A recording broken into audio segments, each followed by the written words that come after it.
Very good morning, students. Today we are going to study conservation of minerals. Why we want to conserve minerals and how we can conserve minerals. Like these 2 points we want to discuss in this small paragraph. First one, the minerals are non-renewable. We can't renew it. We can't remake it because it is taking thousands of years to its formation and concentration. And second one, the rate of the formation is much slower than the rate of the human consume.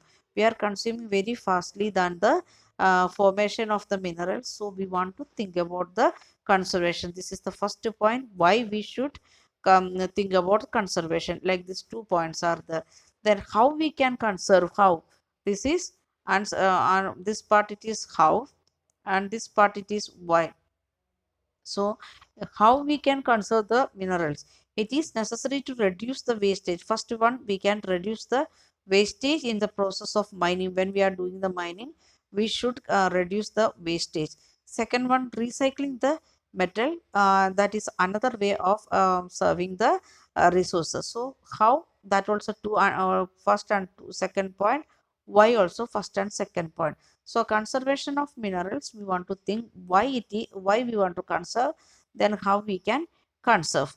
Then we are going to next part, that is power resources. What are the power resources we are having? So we can see that there is two divisions of power resources. One is conventional, another one is non-conventional resources. So the conventional energy resources, we can see that they are the firewood and all like that things. Which one will perish very fastly? It will finish it. We can't renew it like that. Things are we are known as the conventional, or we can say non-renewable energy resources like oil, natural gas. That are the some of the examples of energy resources under the heading of conventional resources. And we know the advantage and disadvantage. That part we will think afterwards. First, what it is fire energy resources, let us see. Or power resources. uh, Energy or power resources is a vital role in our plays a vital role. And we also need power and power for industry, agriculture, transportation, communication and defense. For each and every purpose we need power resources or the energy resources. Power resources may be broadly categorized as conventional and non-conventional, or non-renewable and non-renewable. And conventional, here we want to take care. Conventional means non-renewable, and non-conventional means renewable. And we can renew again and again, like solar energy, like that things are comes under the conventional, non-conventional or renewable energy. And conventional resources, we are thinking of what is conventional. Conventional source of energy are those which have been in common in use of for long time. We can use once for, but we can use for long time. Firewood and fossil fuels are the two major conventional energy resources. Once if we are starting to use, we can use for some long time, but we can't renew it. That is the problem with conventional resources. And first one, it is firewood.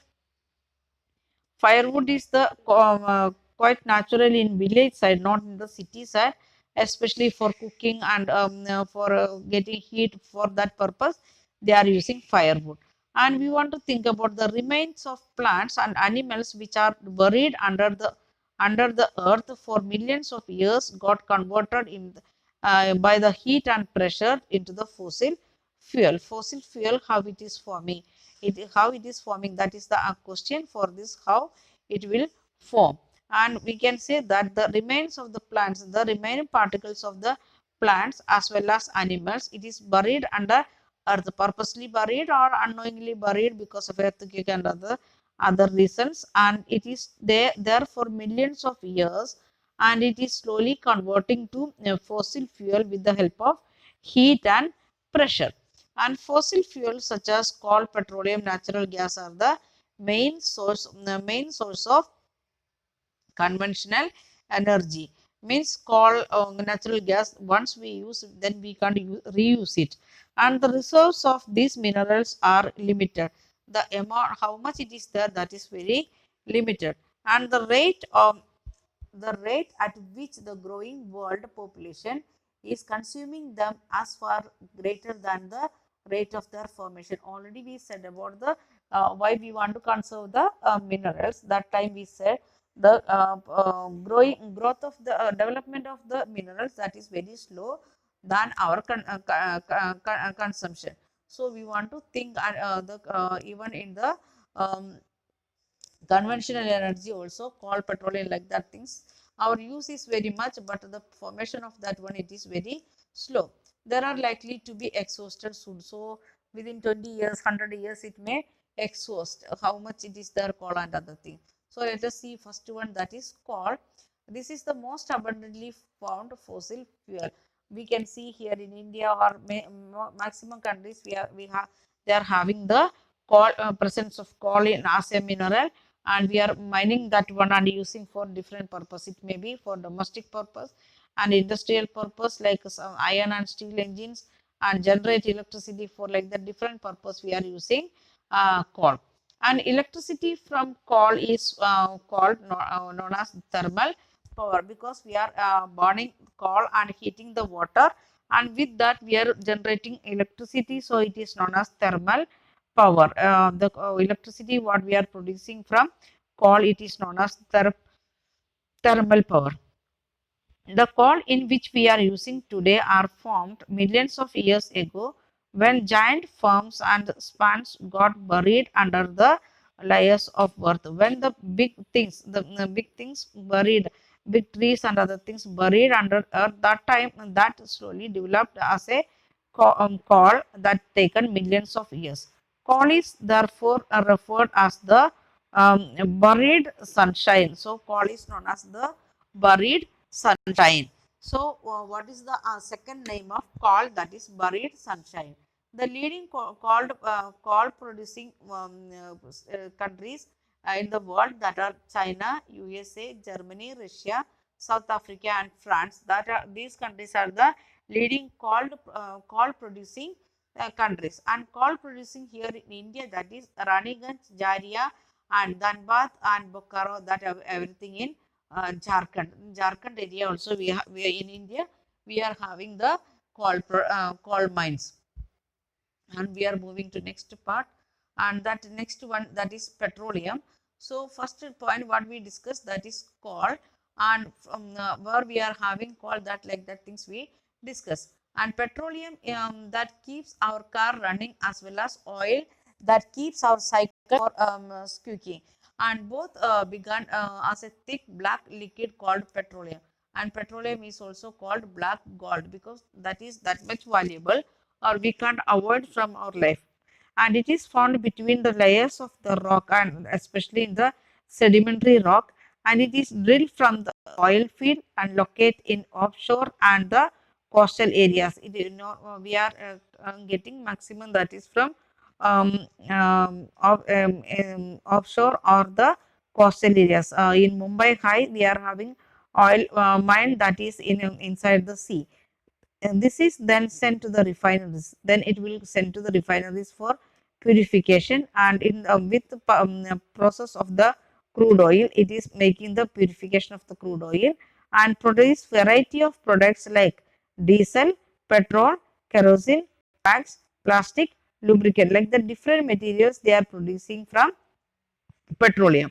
And we know the petroleum products we are using as a medicine, and using as a cosmetic, like the different things. And the petroleum also known as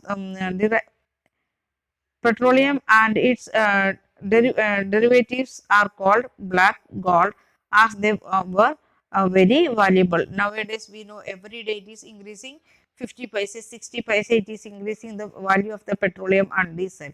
And the chief petroleum producing countries in the world, that is Iran, Iraq, Saudi Arabia, and Qatar. Four major producing countries are there, that is in Asian continent, and that countries are known as, and that area countries are known as the Gulf countries.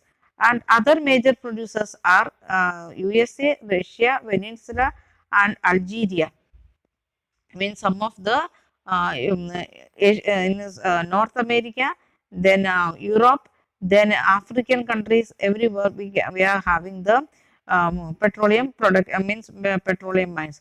The leading producer in India, that is in Digboy in Assam and Bombay High in Mumbai, and deltas of Krishna and Godavari rivers. In India, we are having very less petroleum mines, that is in one in Assam, and second one is in Mumbai High, that is in the in inside offshore mine, and another one in the